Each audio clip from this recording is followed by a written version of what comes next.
Chapter 12. Since I had won my dare yesterday, the only thing that had me worried today was our poetry session.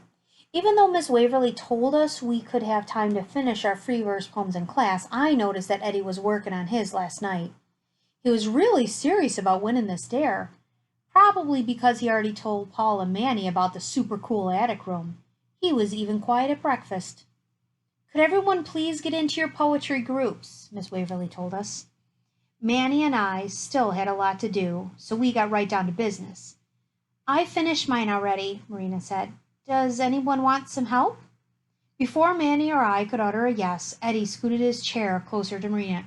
Yeah, I really want it to be good so I can read it in front of the class today. Marina looked a little skeptical, but decided to help him anyways. I couldn't spy on him because Manny and I still had to finish our poems. I didn't want to ruin my A average. How about I change some of the words so our poems aren't identical? Manny suggested. They are starting to sound similar, I said. All right, what's your first line? Manny asked. Flying high with wings real big, I said. All right, I'll put flying low with wings spread out. Good, that's not even close, I said. All right, what's your next line? Manny asked. How about over a field of corn? All right, I'll change mine to it lands in a rice field. Do you think we should both use the word field? I asked. What else are eagles supposed to fly over? Yeah, good point. Keep going. Miss Waverly addressed the class. Everyone, share your poems with your group and decide who has the best one. That student will read theirs in front of the class. Marina decided to go first. Mountain. Writing a story is like climbing a mountain. My story starts small. One paragraph, then two. Soon it is a whole page. Pages turn into chapters. Chapters turn into a book. The top of the mountain. Wow, I said. I don't get it, but I like it, Manny said. Not bad, Eddie added. But I thought you were going to write about real mountain. I was showing my inner feelings, she said. Okay then, good job, Manny said, although he looked a little confused. Thanks. I can't believe Eddie gave her a compliment. I mean, it wasn't that good. I didn't even picture a mountain when she read it. Wasn't that the whole purpose of this assignment? All right, I'll go next, I volunteered. Eagle. Flying high with wings real big, over a field of corn. The eagle dives down to grab a mouse. It must be lunchtime. Wow, I could really see the eagle, Marina said. Now that's what I'm talking about, I said. My turn, Manny said. Eagle. Flying low with wings spread out, the eagle lands in a rice field. A little mouse runs fast. It doesn't want to be lunch. Nobody said a word until Eddie started laughing. That's exactly the same as Josh's. So, I said, I think they're both good. Marina was trying to stifle her laugh. Yeah, they both are good, but Eddie has a point. They are very similar. Well, that's because we worked on them together, Manny said. I know, but I wouldn't know how to choose between them, Marina said. I'd like to read mine in front of the class today. Does anyone object? Eddie asked. I do. We haven't even heard yours, and Marina's was really good, I said. I didn't want our group to vote for Eddie's poem. I've already read a couple of mine. I think it's only fair to let one of you guys read today. Plus, I don't think anyone will truly get the meaning of mine judging by Manny and Eddie's reaction, Marina said. Well, then I vote for Manny, I said. Hey, we haven't heard Eddie's yet, and I really don't want to get up in front of the class, Manny said. I vote for Eddie. I second it, Marina said. I third it, Eddie smiled. Looks like you're outvoted, Josh. I'm the winner today. Not so fast, Eddie. Remember, it has to be a love poem it has to describe a heart. I almost lost the bet by saying Eddie's dare in front of Manny and Marina. Don't worry, it does, Eddie smiled. My stomach was beginning to hurt. I don't know if it was all that broccoli I ate yesterday or the fact that my group just voted for Eddie to read his poem. Either way, I felt like I was doubling over. I thought about asking to use the restroom, but I was afraid I would miss Eddie recite his love poem.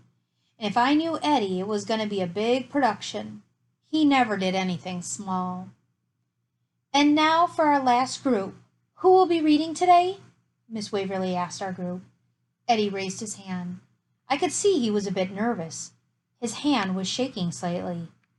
He didn't look in my direction at all. Eddie, what a surprise! Wonderful! Come up to the front, please. Eddie trudged up to the front of the class. He had a very serious expression on his face.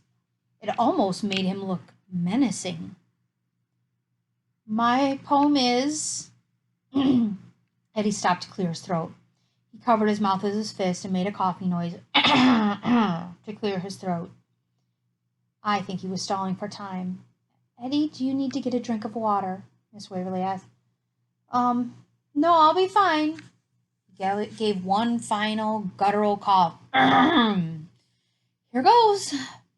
Suddenly, it was as if he was the starring role of Jekyll and Mr. Hyde. His stern expression changed to joy instantly. He should be an actor. My heart. My heart reminds me of a special teacher. Her hair is the color of cobwebs, but there are no spiders living there, I don't think. Before Eddie could finish, the class burst into wild laughter. Miss Waverly touched her hair and looked concerned as if she just now realized her hair was white. Eddie scowled and the class got instantly quiet. He still had that bully power over the kids that they instinctively feared. He started his poem again. My heart. Hearts remind me of my special teacher. Her hair is the color of cobwebs. There are no spiders living in there, I don't think. If I could pick a special Valentine, it would be you, Miss Waverly. The room was eerily quiet. Miss Waverly fanned herself with her clipboard. She took a few steps back and accidentally bumped into her desk. Her cherished glass apple went sliding across the top of her desk before it rolled onto the floor, breaking into a million pieces. Bits of cherry red glass landed around Eddie's feet. Everything was happening in slow motion. No amount of bully power stopped the class this time. A volcano of laughter erupted from the lips of every fifth grader. Eddie's face went from pink to red to crimson. He hung his head and shuffled to his seat. The great and mighty Eddie finally knew what it was like to be teased. Flint! Miss Waverly's ruler hit the desk. Everyone froze. I noticed her face was kind of red too. I didn't know teachers could get embarrassed. That's enough, she said with an icy edge to her voice. Eddie, that was a lovely poem. Now, would you and Josh please go get the custodian's dustpan and broom so we can clean up this mess? She asked. Eddie sprinted out of the room. I had to run just to catch up with him. I saw him wiping his eyes with his hand. Was he crying? Hey, wait up, I called. He slowed down and turned to face me. His eyes were red. I bet you had a good laugh, huh, Josh? He asked. What could I say? It was hilarious. But I didn't think he would get so upset. Come on, Eddie. It wasn't that bad. Really? He asked. Really? It's no worse than being crowned the class farter, I added. Yeah, how's that worse? I won that title last year fair and square from Carter the Farter. Yeah, I'm pretty sure I got you beat this year. Yeah, you do, he laughed. But everyone was laughing at me, and now they think I have a crush on Miss Waverly. How can I face them? Gee, Eddie, it sucks to have people laugh at you, doesn't it? I said, getting kind of angry. 6 years of Eddie picking on me weren't going to be erased in one day. Yeah, you're right. And then Eddie said something I couldn't believe.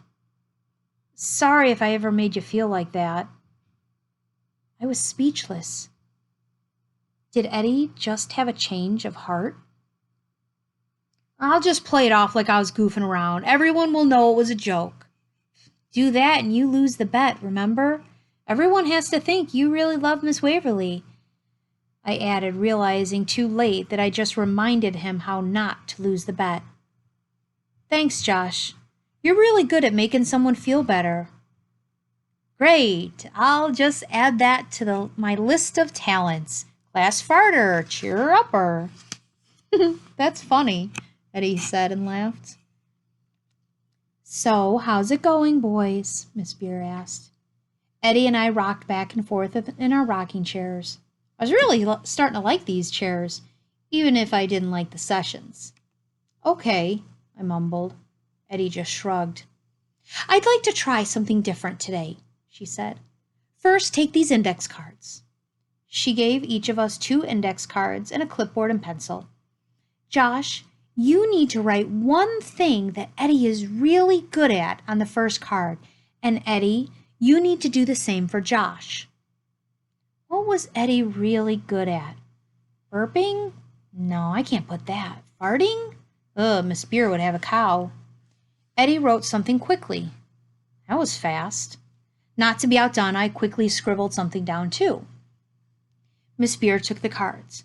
Now, on the second card, Josh is going to write something down that he wishes Eddie was better at, and Eddie is going to write something he wishes Josh was better at. Eddie scribbled away again. He didn't even need a minute to think about it. It took me a little longer.